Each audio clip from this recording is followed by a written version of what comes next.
You're listening to We Ain't Dying for This, a Black woman's guide to liberation, and I'm your host, Crystle Johnson. We are a community of Black women demanding our collective liberation through radically soft living. Each week, we share the stories of Black women who have set themselves free from the expectations of others and are living on their own terms. All right. Welcome to another episode of the We Ain't Dying for This podcast. I am your host, Crystle Johnson, and I am here with my new friend, one of my newest friends, Fatima Mann. And we're going to be talking today about love and healing as liberation. So, as always, if you are listening in the chat, please let us know where it is that you're listening from, and also share this live with a Black woman that you believe might benefit from this conversation. You'll probably notice that we're actually in a studio this time around, which is very exciting, but also nerve wracking. This space is beautiful. It's called Dawa Studios, and Dawa means diversity, awareness. Wait a minute. Diversity, awareness, and wellness in action. And it is a creative space in Austin for BIPOC creatives, entrepreneurs, and podcasters for them to come into this space and actually record high quality media content at no cost. So, really thankful to the Dawa team and really excited to be here today. So, just want to make sure that we're live right now. Can't see the comments yet. All right. We have some folks who are dialing in from Dallas, from Vermont, from Austin. Okay. Why you not here? You should be here with us if you're in Austin. Chicago. All right. Welcome, everybody. So excited to be here. So let's go ahead and jump into the conversation. So, Fatima, tell the people who you are and what you do. Greetings, beautiful beings. I hope you all are drinking water and taking care of yourselves. I hope that you are taking a moment to pause and reflect. I hope that you are allowing yourself to rest and relax and celebrate your wins, because I know that you've done something amazing. You just existing today in your body is amazing. Yeah. So I just hope you're celebrating that. Okay, so I'm Fatima. I am the co-birther of Love and Healing Work. But I'm more than that. But loving healing work is who I am and what I do. And I say it's who I am because I genuinely believe that when we are loving and healing ourselves, then anything is possible. When we have a full cup, when we have rested, when we have relaxed, when we have drank water, when we have slept, when we have done the things that our body needs for us to do, then we can do anything. So loving and healing is the business. I utilize my law degree, my background in trauma conscious yoga, my background in doing community organizing to really get spaces to be safe and for Black women. I feel like if Black women feel safe, then anybody can feel safe.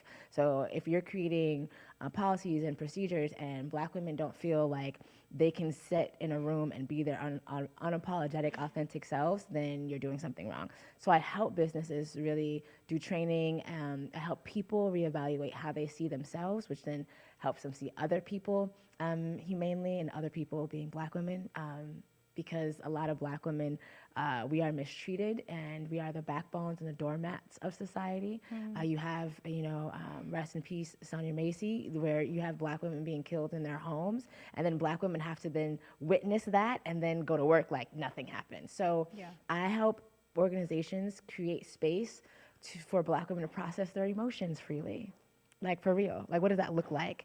And it came to me because Breonna Taylor, when she was killed, I was done marching in the streets. I'd put on different marches. I'd been organizing around Black women dying. I'd done all these things around infant mortality rates. And I was like, why is it that humans will burn things down for a Black man in that, I mean, he shouldn't have died, but he was technically not doing something correct, George Floyd when he died, right?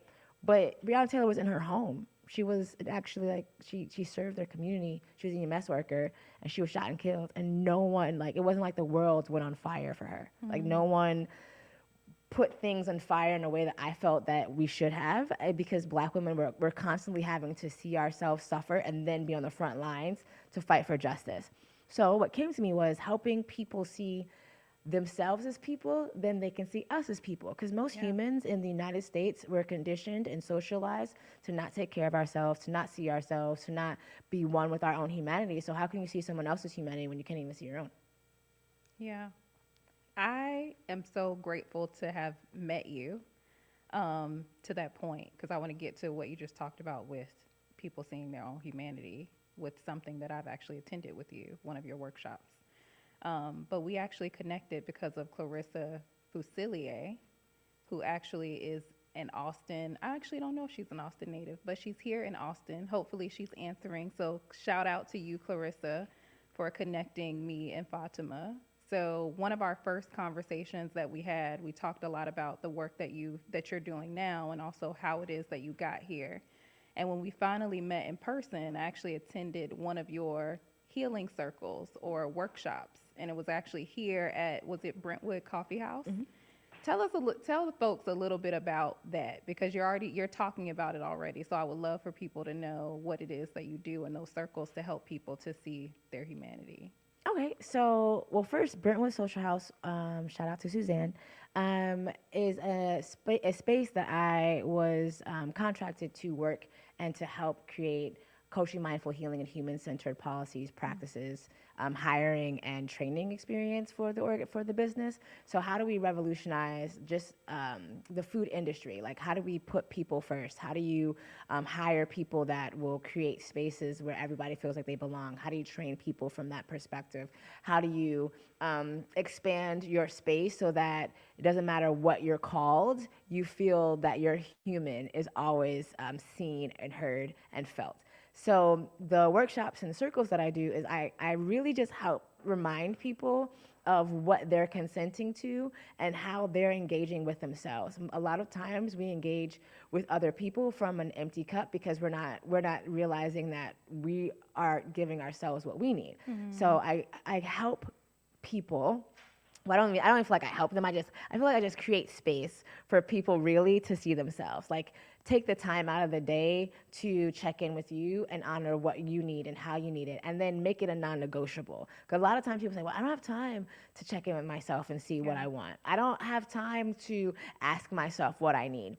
And I always laugh because yes, you do. Like that time you pick up your phone and you start scrolling in the morning, that could be your time that you're asking yourself, hey, self, what do you need today? What do I want today? How do I expand and heal myself today? But most times we're distracted with whatever artificial construct or label that we like to call. So like whether we're a partner or a business owner or a daughter or whatever, we usually take those labels and we make those labels way more important than who we are to ourselves.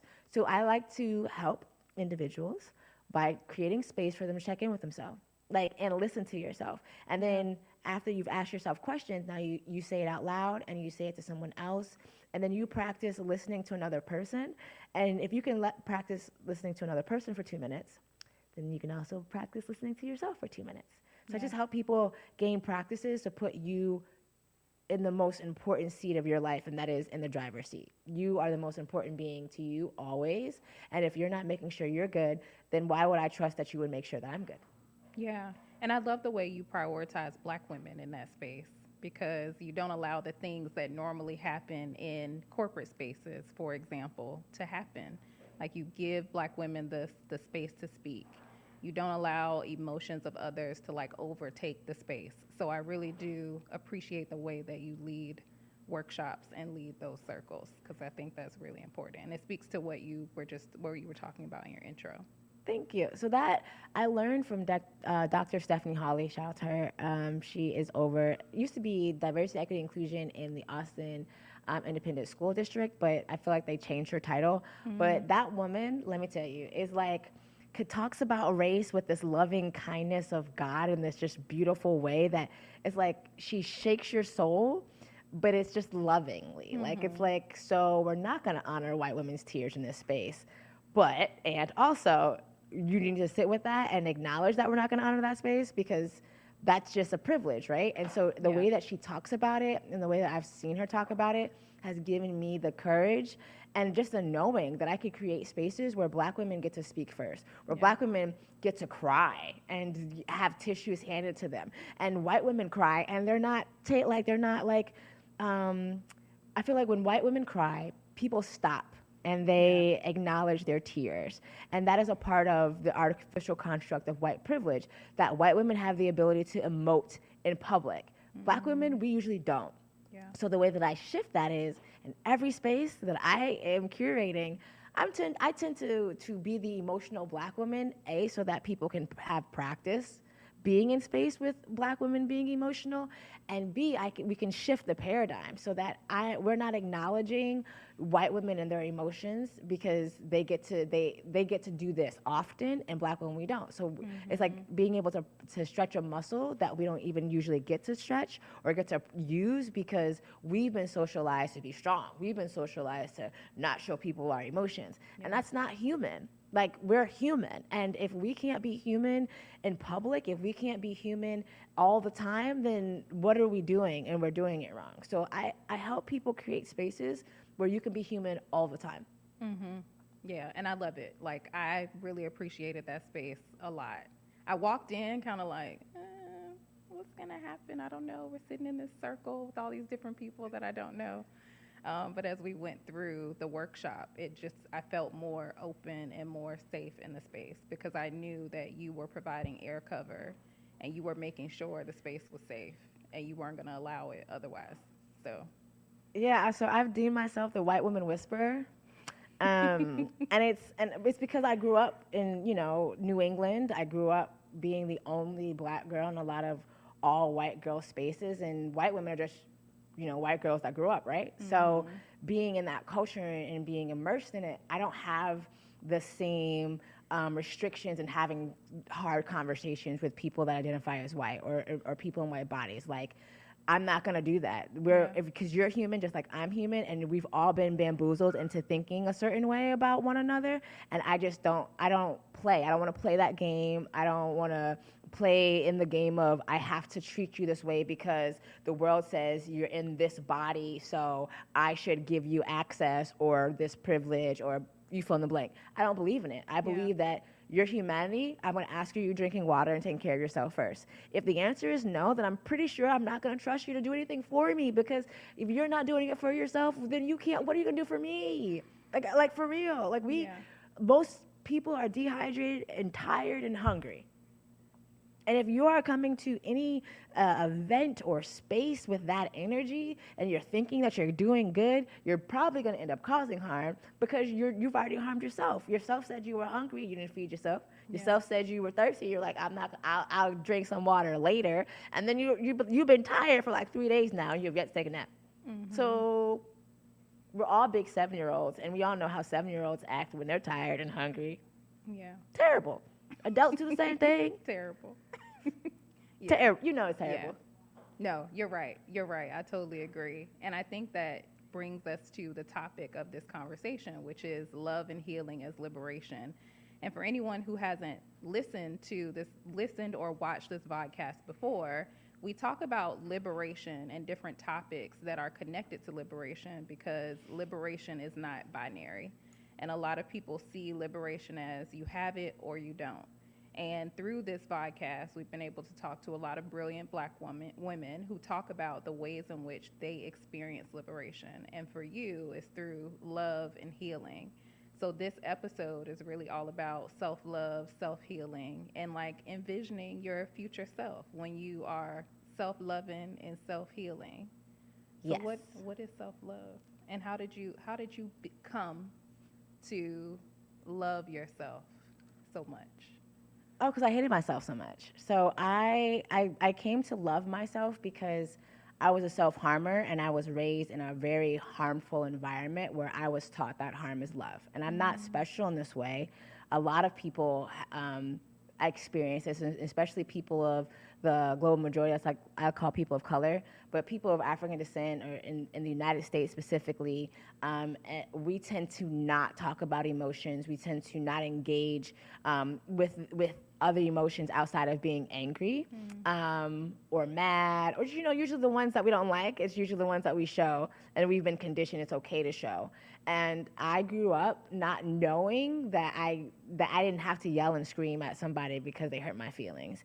I didn't know that it was okay to pause and let people know they crossed my boundary, or I didn't want to have that conversation.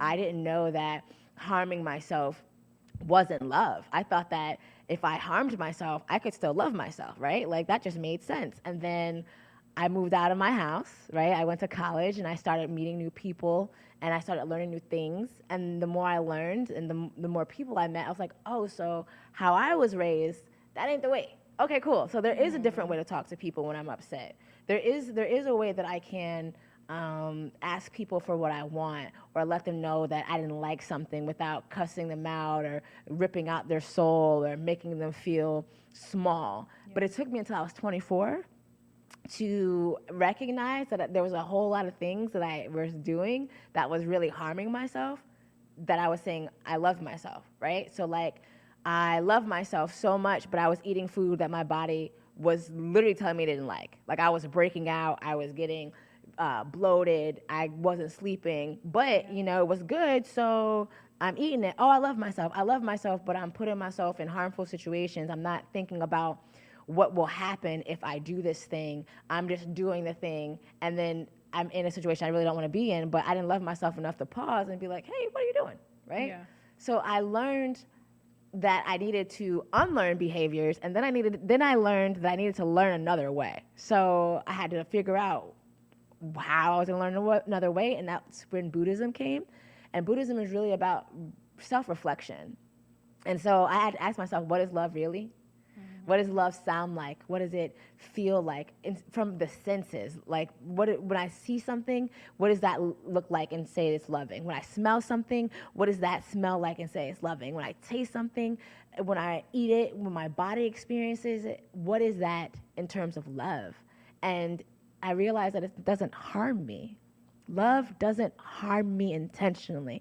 Now, does harm happen? Absolutely. But I'm not doing it on purpose. I'm not, saying I love myself and putting the thing in my mouth that I know my body's like, girl, if you keep on eating this.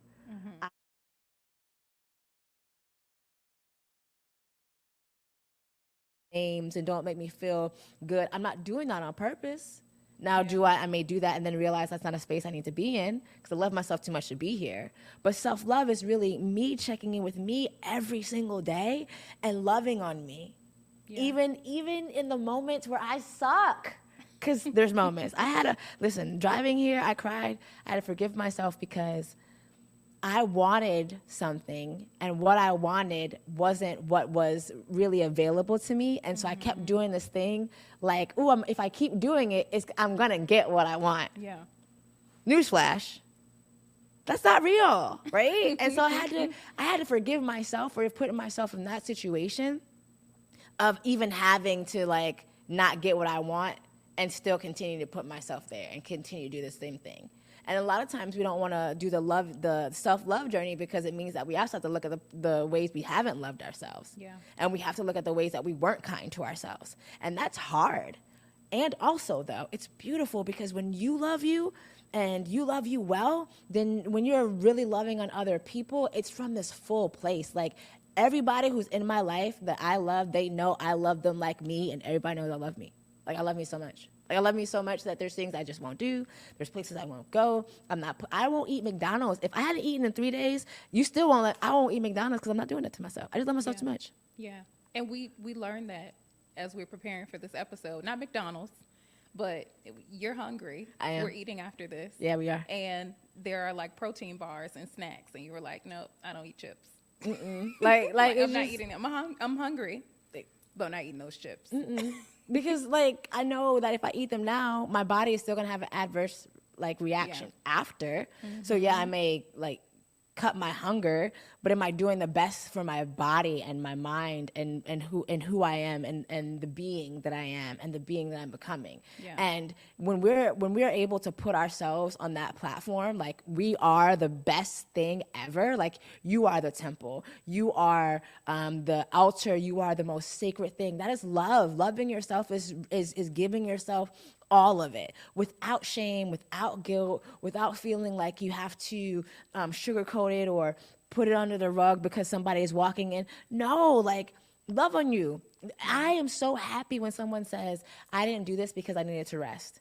Or I didn't do this because I did this and this was going to fill my cup and that was something that I didn't have the capacity for. Yes, sis, do what you have the capacity for. Love yourself enough to know what you have the capacity for. And to me, when I started loving myself, I didn't have to look for love outside of me. Yeah. Like I love me so much that I attract, like the people that love on me love me equally. And if they don't meet the bar that I set for myself, then why are you here?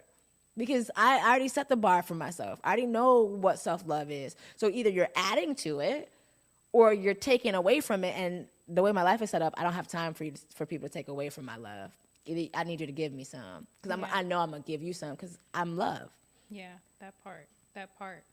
You make me think about like what we're seeing and reading about Simone Biles. Because at the last Olympics, she left. And it was because she loved herself and she recognized that I need a break.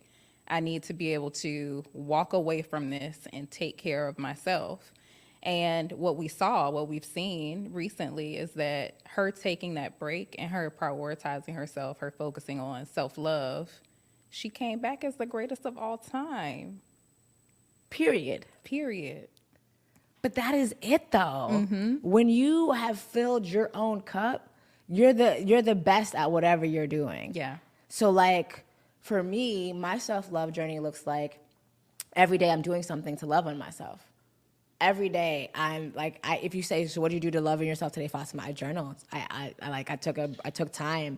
I read the Four Noble Truths. I took some deep breaths. I talked to my womb. Like I have these interactions with myself because I need me to know that I got me. Yeah. Like at the end of the day, the world is still going to be the world, but no one's going to take care of me if I don't. I'm not saying the world doesn't show up for me. I'm not saying I don't have great friends. I'm not saying any of those things. But all of those are the reflections of me. Yeah. It's extra. That's it. Yeah. So the self-love to me has been liberating because it has liberated me from everybody else's ideals of what I should be. I love myself so much. I'm not trying to get your love. So I'm not trying to be what you want me to be to get your love. Mm-hmm. I don't need, if I got to be something outside of myself to get your love, I don't need it. And I don't want it. Why? Because I love myself so much. And that to me is liberating. It is liberating to love myself so much, to know that, yes, people don't talk to me, or yes, people may not like me. And that's okay. Yeah. Does it hurt my feelings? Absolutely. I'm human. Mm-hmm. Does it last longer than 72 hours? Usually not. Like, I'm an air sign, so it's like, Okay. I see the chat going off to the left, but I can't read it. The screen's too small. Can you see some of the comments? Yes. White Wound Whisper. Excuse me, I'm getting over bronchitis. Unpacking my internal and internal anti-blackness. Yes. Double down and being raised.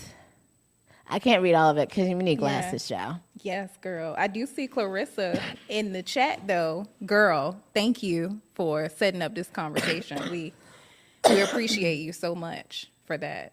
I think this is a question that some people are ooh, thank you. Ooh, air sign. Me too. Aquarius. Are you an Aquarius? I am an Aquarius. Oh, Lord. I don't even know what that means. It means that we're the best signs. Okay. We're the humanitarians of the signs. Like we are, we're one of the things is that they say that we're not emotional. I don't think that we're not emotional, just like with the air, you know? And I feel like the air it comes and goes. So the emotions for me, like it comes and goes. It's like I don't need to hold on to it. There's just things that as an air sign, I'm like, all right, well, moving on. Yeah. Okay. I think this is a question that I have, and probably there are some other people who also, okay, Aquariuses, y'all can pipe down. Don't be a hater. Y'all can let it go. Let it go. What was I going to say? So this is a question that I have, and there's probably a lot of people who are also thinking this as well. How do you get comfortable with loving on yourself? Because I think that when you're not accustomed to that, you don't know what it is, you don't know what it feels like, and a lot of us feel very nervous and bashful when people give us compliments and say nice things to us. I'm one of those people where I'm like, oh, thanks. Or I'll say something where I counteract what they said because maybe the thing that they're commenting on isn't perfect enough for me, and perfection isn't real, I know. But how do you get to that point where you're able to, one, accept what people are telling you, the things that are amazing about you, but also how do you get comfortable with loving on yourself too? This might sound, it's going to sound the way it's going to sound, and I'll explain it. But white men taught me how. If you watch a white man, just a regular white man, a person that just the world... mediocre. Yeah, the person that the world calls a white man, right? And you watch them move through the world. They receive compliments. They know how to receive all of these things as if it is like by nature something that they should get. Like they know they're going to receive compliments. They know that they're going to have the space to take to love on themselves and care for themselves. I mean, the midlife crisis that we've seen growing up in how many movie shows and TV shows of white men loving on themselves so much they get them a new girlfriend and a new car, right? We have examples of them. They're usually just not looking like us. Yeah. And for me, I stopped with the I have to look like him. You a human, right? Like you, and if you, Mr. White Man, mediocre white man, yeah, can be out here getting all the praises for your mediocrity. If you could be out here loving on yourself and taking time to love on yourself and backpacking across the world and doing all of these things because it makes you feel better, why can't I?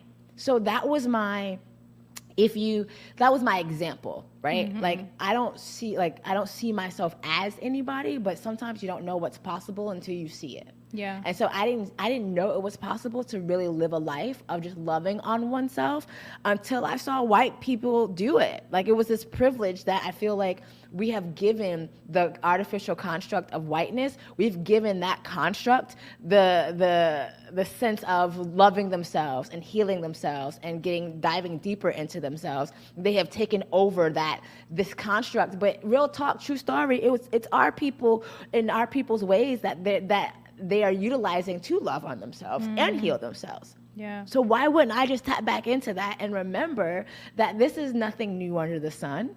And I could have the shame and the guilt, but that doesn't mean that they're driving my car. They're in it. And sometimes I let them out because I don't need them anymore.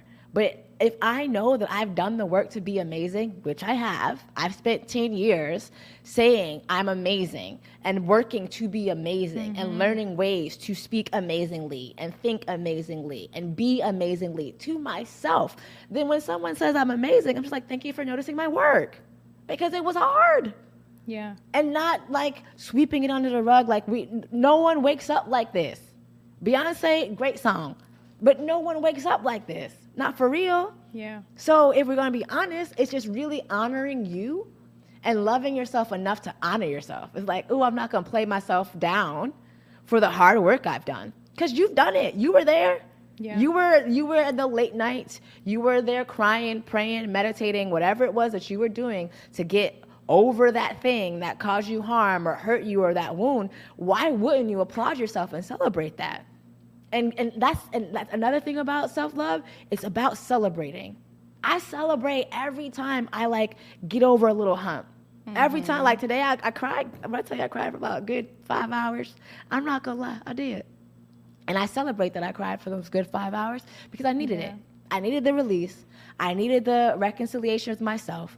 I needed the time with me. And that was all work, and I did it. I chose to give myself the time and energy to let the tears flow. And because I did, I can be the heir that I am and move on.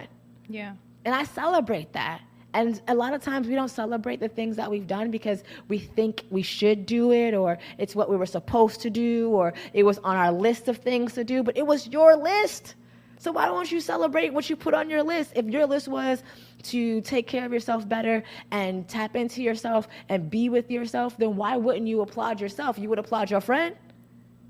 And if you're not applauding you, you're your best friend. So stop giving that woman over there all the applause and give the woman over here the applause for the work that you've been doing. That's what keeps me loving myself more and more and more and grander and grander and grander, is because I don't make it seem like what I'm doing is easy, or I don't just like skip over it and try to go on to the next thing. I honor the thing I did. I haven't cut myself in 12 years. Every year I honor that. Mm-hmm. Every time I go through something hard, I honor that I didn't think about cutting myself. Even if my celebration is a little jig, I still celebrate it. Yeah. My accomplishment, my goal. And if my goal is to love myself and learn to love myself more and more, then everything that I do that gives me that, I'm winning. And I give that to me. And I don't look for anybody else to give that to me. And if they do, cool. But I've already given it to myself. You're just adding. Mm-hmm. Mm-hmm. Absolutely. I love how across these episodes there's like this through line of things that all of you say. And I remember the celebrating myself coming from a previous episode with Kimberly Pack. So if y'all haven't listened to that episode, please go back and listen, because it is important that we celebrate ourselves. But I think it is something that has been hard for many of us, because it seems like we are being braggadocious, or we're not being selfless, because that's what we're taught to do, to be selfless, to put everybody else first, to celebrate everybody else before you celebrate yourself. So I appreciate that you called that out, and that it's a journey to get there. And it's not something that you're going to be able to do tomorrow and be done with it. It's something that you're going to have to continue to work on over time. Every day. All day. Every day. Yes. Yeah. So if y'all don't hear anything else, it's celebrate yourself like a mediocre white man. Okay. Celebrate yourself. Celebrate everything. Took out the trash. Yes. Celebrate it. Yes. Got rolled out of bed this morning. Celebrate that too. Yes. Mm-hmm. Because celebrate everything. How many times has it been hard to roll out the bed? Many. How many times was it hard to gather the energy to take out the trash? And you did it. Oh, I did it. Mm-hmm. And if you've been around me, like me and my friends, I do like, we have these little "you did it" songs. I'll break out and like, "Oh, you did it. You did it." And then they start dance. Like, it's just because at some point we have to honor us. Yeah. And I feel like the world has been what it is because we don't pause enough to honor our own humanity. We just keep on looking outside to honor everything else. And it's like, but what about you? You are the most important thing in this whole world. So loving you is important, because when you love on you, that makes me love on you even more, because I see you loving on you. And then you set a bar. Mm-hmm. And you set a bar for me to, like, because you have loved on yourself, you're not going to accept me just treating you any type of way. Because you've asked yourself, how do you want to be treated? And how do you want to be loved on? And when yourself answers, you give that to yourself, and you're not going to accept anything less than that. Yeah. Everybody knows cucumbers and alkaline water. That's your thing. Right. She loves cucumbers, y'all. And alkaline water. Yes. And if you give me less than that, I'm going to have questions. Like, do you love me? Like, is something going on in your life? Yeah. Like, why? Why did you want to give me Deer Park? Right? You're going to give me a Deer Park and then a pickle. I don't want a pickle. A cucumber is not a pickle. Okay? A pickle is a pickled cucumber, but it's not a pickle. Yeah. And because I know that to me, when I love on myself by biting into a really amazing cucumber and drinking alkaline water. Mm-hmm. Mm-hmm. And that's my bar. Yeah. And it's really a simple bar. But I think as Black women, we have to learn what our bar is. How are we loving on ourselves? What does loving ourselves look like when we are thinking about ourselves, when we are speaking about ourselves, when we are looking at ourselves in the mirror? All of these things, when we are touching ourselves, are you touching yourself lovingly, or are you beating on yourself? When you moisturize yourself, are you moisturizing yourself with gratitude and love, or are you just doing the things so that your skin isn't dry? Are you really saying, oh, I love you feet, I love you legs, I love you this? It may not look the way you want them to look, but they got you through the day. Yeah. So you could love on them for that. Because if you didn't have those things, you wouldn't be where you are right now. So to me, it liberates us from getting other people or making other people try to fill us up when you fill yourself up. Yeah. And when you don't have it, then you don't have it. And when you don't have it, then you've given enough love in the world that the world will just give it back to you anyway by those that are around you. Yeah. But you're not giving it, you're receiving. That's what's liberating about loving yourself, because it allows you to give love to yourself and receive love from others. Yeah. When I realized that there were times where I was self-abandoning myself and not really loving myself in the ways that you have mentioned, I actually had to take time to myself to be still also, because I wasn't able to really see that in the chaos of what was happening in my life, or being in a relationship. And, it's like, I don't know what I want. It's not about what I want. It's about what we want. What do we like? What are we doing? And I think that once I stepped away and was able to have that alone time to really think about, like, what is it that you want? What is it that you love? What is it that you care about? What do you need? Then I was really able to really think about all those things that you just talked about. But I needed the space to do that, because otherwise all the things are happening around me and I can't focus on me. So now when I welcome people into my life, I now have this standard of, this is how I want to be loved. This is how I want to be treated. This is how. So I appreciated that space, but I don't think I've realized it before. It's like you're just walking through life, just do. But that's a part of healing. Yeah. So the love, when we love ourselves enough to take time to heal ourselves. Yep. Healing takes time. It takes stillness. When our bodies are sick, our bodies don't get better when we're by running around. Our bodies get sick when we lay down and do nothing, and when we are still, right? Just do nothing. Right? Say it, that's it. Healing is having the space to do nothing so that the wounds that we have can show up, and then we can mend them the ways that they need to be mended. But if we're going and doing and talking and moving, then we never get to hear our wounds or experience our wounds so that we can heal them. Whether like I have a mother wound. My mother wound caused me to not believe that the people in my life really cared for me the way that they cared for me. And I was doing so many things, like organizing marches. I was in law school full time. I was interning. I was doing all of these things. And then when I sat down and I was still, and I wasn't putting all of my energy into the community and making the community better, I realized that I really didn't know how to be in intimate, deep relationships with other people, because I didn't have that deep relationship with my mother. Mind blown. But I wouldn't have known that if I kept going. Yeah. Absolutely. But I was on this, I'm going to heal the wounds that are keeping me from having the type of relationships that I want to have. So when we talk about self-healing being a form of liberation, it's liberating to be able to say, ooh, I have this cut, and I'm going to sit here and I'm going to tend to my cut. Yeah. I'm not going to just run into the world or chase this next gene or do whatever. I'm just going to sit with this cut and see what this cut is telling me. Maybe I need to slow down because I was rushing too much, and then that's how I got this cut. Or maybe someone cut me, and instead of me like realizing that when somebody's showing you that they have a knife and that they're willing to wave this knife in front of you and tell you that they're gonna cut you with it, they probably will. Yeah.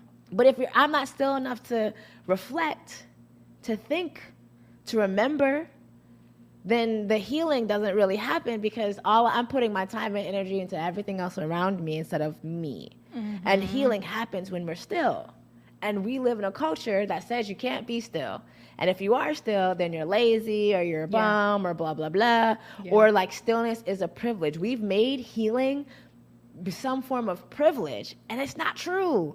Yeah. Yes, there's things that are healing that cost money. Absolutely. And also, though, you sitting with yourself for 5 to 10 minutes in the morning and doing a body scan and seeing what's coming up for you and loving on yourself and honoring that little person, that little girl in you that never got to feel seen or feel protected, loving her for 10 minutes a day, that's healing. Yeah. Allowing yourself to experience you from the space of knowing you've gone through hell and back and that you're still here, that's healing. Yeah. Putting affirmations into your body, saying things out loud, whether you are that thing or not yet, is healing. But we don't want to take that time because when we start healing, we start noticing things that we don't always like to notice. We don't like, yeah, and that we don't want to take accountability for. Because hurt people. Yeah. And a lot of us have hurt people because we've been hurting because we haven't sat down to do our own healing. Mm-hmm. And that's the thing that I love to do is like, just be like, just sit down. Let's talk about it. And then to see what happens when people are just like, what? I'm like, oh, I didn't do anything but ask you questions. And and I asked you questions that you're asking yourself and answering. And now you have to listen to yourself. And you have to hear yourself tell you that you abandoned you. You have to hear yourself say that you didn't take care of you. You have to hear yourself say that you put yourself in hurtful situations for the sake of fill in the blank. You have to go through all of those things in healing. It's not just like the light. Everybody likes the light. Yeah. And also, though, there's this darkness that we have to experience, the anger, the sorrow, the grief, the despair, and having grace for all of it. And compassion for all of it, and kindness for all of it, not just the things that feel good. Because let me tell you, like, my healing journey has been amazingly hard and tumultuous, and I don't like it, and I love it too. Because it has brought me to a place where I know that when everybody takes time to heal and love on themselves, it changes the vibration of the rooms that they're in. It changes the dynamic of the work that they do. It changes how they see the world and what they think is possible, because you have sat with you and you realize that it's possible for you to overcome whatever the traumas, triggers, wounds that you may have. But it's work and it's a journey, but it's liberating because when you are healed I say we are healed when we heal certain wounds, right? So like I've healed the wound of abandonment. I don't really have abandonment issues anymore. If you leave, then cool. Like I'm not trying to chase you down and make you stay. Like if you don't want to be here, peace. But that's a wound that I have healed, but I'm still working on the not being wanted by my mother wound. Yeah. That's still open wound that I have to be mindful of. And when things happen, I have to be like, ooh, like, is that pressing on my wound? And then now I have to be tender and care for the wound and respond knowing that I'm still healing this part of my being that is working around not feeling wanted because I just have this thing from my mom. Mm-hmm. That is a part of the healing journey that we always don't want. Like we want to be healed. We don't want to honor that some wounds take longer to heal. Like just like on your body, if I break your leg, it may take a little longer for that break to heal than if you get a scratch on your arm. Mm-hmm. Yeah. But we often don't want to take the time because we got to go. It's time to go on to the next thing. But as you have said, like we both encourage you, like if you are someone who is listening, encourage you to take that time to be still, to go on the journey and not rush it. You got to give yourself grace through the process and love on yourself all the way through. Yeah. And the healing part about it is like really acknowledging the things that you don't do for yourself that isn't healing. Because we don't want to admit that either. Ooh, girl. Like, you know what I mean? Like we don't want to admit the things that we're doing that isn't healing. And it's like, okay, well, you learn that behavior. Yeah. You watch, the women around you go and do and not care for themselves. I did. Yes. But at 30, I decided I was going to act like my 70-year-old grandmother. I wasn't going to wait till I was 70 to try to figure out what I was or what I wanted to recognize that I gave my entire life to everybody else and did everything else because I was conditioned to do that.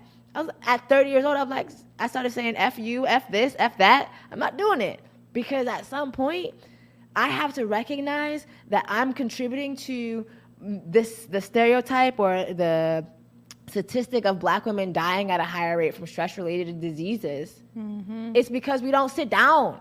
Yeah. We're doing everything all the time. We are the ones abused and we're fighting our abusers. We are the ones that are holding everything together while being torn apart. We are like on two ends of the spectrum all the time in our societal standards and norms that it makes us stress out. Yes. I'm not dying from a stress-related disease. I'm gonna have my babies. I'm gonna do what I'm gonna do, and I'm not gonna do it from the place of the stigma of what it means to be a Black woman. Because what it means to be a Black woman is that we have this magic, and then all of these other things. We get paid less. We get stressed out more. Do I really want to be something that I don't get the coin that matches my stress level? Yeah. Because if I'm gonna be stressed out, shouldn't the coin match my stress? It should. So then I can take my sabbaticals and have my house in somebody else's country where I don't want to learn the language. Like, if I'm going to, but that's not our reality. So because it's not my reality, I choose me. I love me so much that I'm going to figure out the ways that I need to heal individually and collectively, because a lot of times we do our healing work on our own, but we don't know that most of our healing comes when we're in community or we're in relationship. Yeah. That's when the big wounds really start showing up. It's like, oh, I really don't know how to communicate, or I really don't know how to tell people what I want. I don't know how to, put that boundary there. You don't know that until you start embodying. You experience it, yeah. So it's like, all right, how do you love yourself and heal yourself in a way that allows and ensures that you will always come out of it unscathed. You're not harmed from it. And you're doing it consensually. You are aware of everything you're doing. Every choice you're making is from a place of, I chose this. I may not like the impact or the result, but I chose it. And that's when we're healing, we can take that responsibility. We can take the accountability of our actions, and that's liberating. Because as a sovereign being, that means that nothing is happening to me.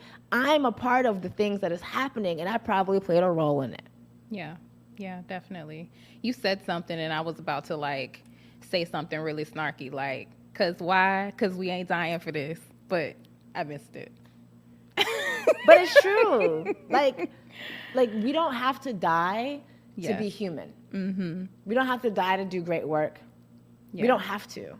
We have been conditioned to believe, and my theory is it comes from slavery, that in our DNA, we have, a lot of us have it in our DNA and from our nurture to see people burn out.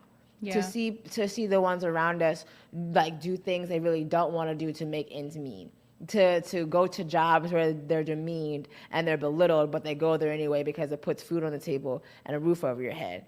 Yeah. No matter what degree you have, no matter what that is, there's people who experience those things, and we've watched them experience them as a way of life, and that's in our bodies. And for me, I'm like, well, we can shift it. Everything that begins ends. This idea of us having to die to change things, we can kill that. Yeah, absolutely. I tell people, during COVID killed the strong Black woman. She did for me. I don't know who she is. I feel like we need to RIP these masks and stereotypes of us being superhuman and us not being human. Kill them off. COVID killed them. I don't know her. Yeah, she don't live here no more at all. Yeah. And it's so what versions of us are we holding on to that keeps us from loving ourselves? Kill that off. What versions of you are you holding on to that's keeping you from healing yourself? Kill them off. Have a little funeral, RIP. They've done their work, but now it's a new age. And this is the age of us being our full human, authentic selves, which means embodying that we need rest, we need to relax, we need to rejuvenate, we need to pause, we need to heal, we need to love ourselves, and we need space to learn how to do them. Because a lot of us don't know how. We think we do, but we don't. Yeah, we don't. Yeah, and we need to do all of that because we don't want to die prematurely. We don't want to continue to weather because we deserve to be here. I think we are our own best thing.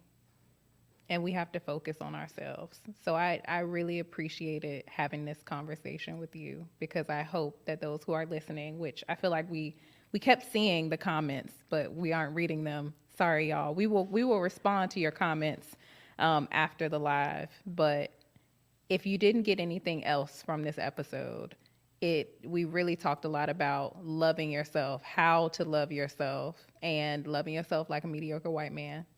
Better. And also, better than a mediocre white man. And then also self-healing, that in order for you to self-heal, you have to be still. Yes. In order to understand what it is that you need, what it is that you want, what does love look like, what does it feel like. So, I mean, I already knew this was going to be a great conversation just because you're awesome. Oh, thank you. I'm just reflection. Yeah, so I'm going to use a cuss word, and forgive me, but it's fine. So I have this brand, and it's called Divinely Unfuckwittable. You can, y'all can see that in the thing. And they have mantras on them. This one is, I speak what I want. There's cups, there's hoodies, there's bags, all different things. And you can actually, if you Google Divinely Unfuckwittable with no U, it comes up. And the reason why this exists is because of my own self-love and healing journey. When I realized I know divinity to be when we're in alignment.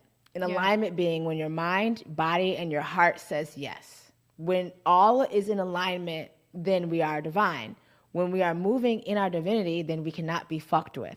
Therefore, Divinely Unfuckwittable is this brand of an affirmation of reminding people to live in your alignment.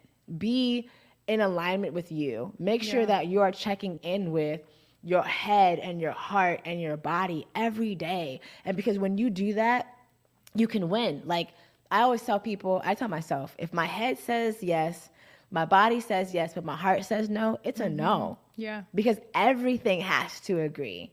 My heart, my head, and my body all have to be like, yes. If it's a no for any of them, then we don't have the capacity. I can't do it. And I may say, and this drives people nuts sometimes, that's fine.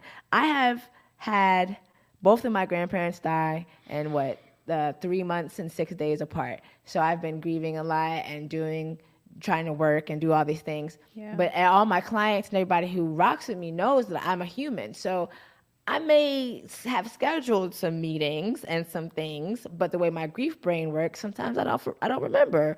It could be on my calendar. It's just my grief is just the way that it impacts me. Sometimes I'm not thinking, I'm not as sharp as I usually am, right?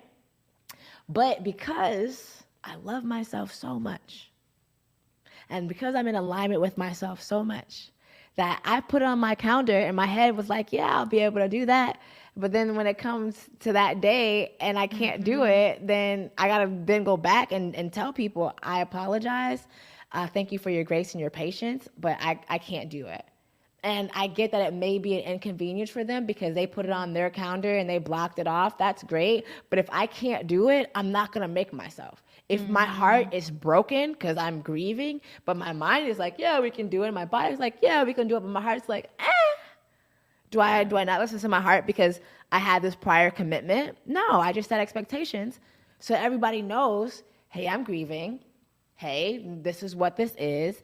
And I may not follow through on the day and time I said I was when I thought I could, but doesn't mean I'm not going to give you what you need. Yeah. And that's the human part. Like bringing the humanness into business is really what I help people do. Like a lot of us are grieving. A lot of us are still experiencing PTSD from COVID. A lot of us are moving through mental health issues. But how does our businesses, how do our managers, how do our directors, how do they honor that human part? How do they put time aside for us to reflect as a group and maybe individually? How do they make sure that there's resources? Like the business part of me, that's what I help businesses do. But the individual one-on-one, I help you see your own divinity. I help you get in your own alignment. Yeah. Alignment is divinity.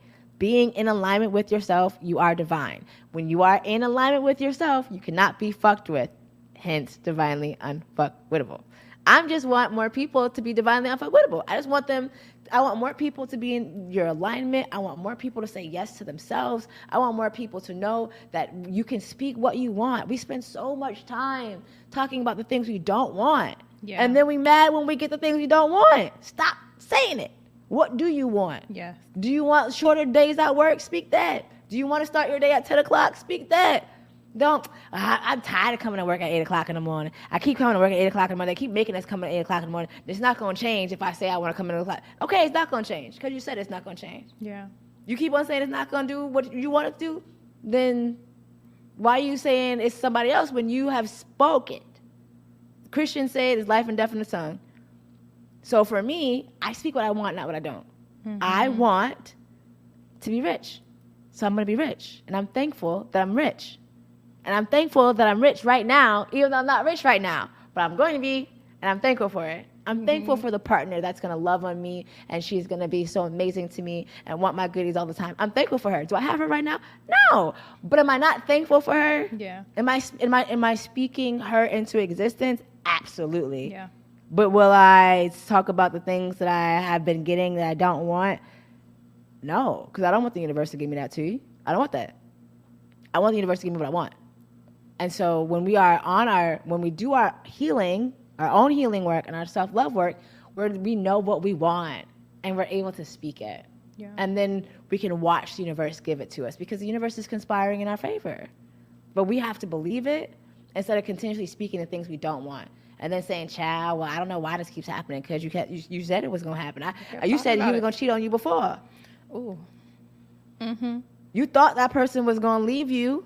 You've been talking about them leaving you to your girlfriends, and then 3 months later they left you. Yeah. Now, I don't know why, but you thought it, you spoke it, then the next thing is it just happens. Yeah. So I feel like when we start honoring that, like honoring what does our alignment look like? What does healing and loving myself look like? How do I give this to me every single day? And it's taking time in the morning and at the end of the day, even if you can't do it all day, taking time for you to give you so that you're checking in and making sure that you're in alignment with you so that you are divinely unfuckwittable all day, every day, because you deserve to be. All day, every day. I have nothing else to add. Nothing else to add. If y'all aren't following Fatima already, please go follow Fatima Mann on LinkedIn. She has Instagram too and other networks, but follow her on LinkedIn and then learn more about Divinely Unfuckwittable. Yes, and love and healing work. Yes, and loving and healing work because she'd love to talk to you and work with you. I would. And I hope you all are drinking water, taking care of yourselves, and knowing that you matter and you're the best thing ever. Like the world is so much lighter and brighter because you exist. And without you being here right now, the world wouldn't be as amazing as it is. So thank you for existing. Thank you for being. Thank you for creating this space. Thank you for allowing Black women like myself to come on this platform and talk to these people about, we ain't dying for this. Exactly. Thank you for being you. Yes. Thank you for noticing my work, for recognizing my work. I learned that from you a few minutes ago. But all right, everybody, we'll be back next week for another episode of We Ain't Dying for This. So have a good night. Love. Bye.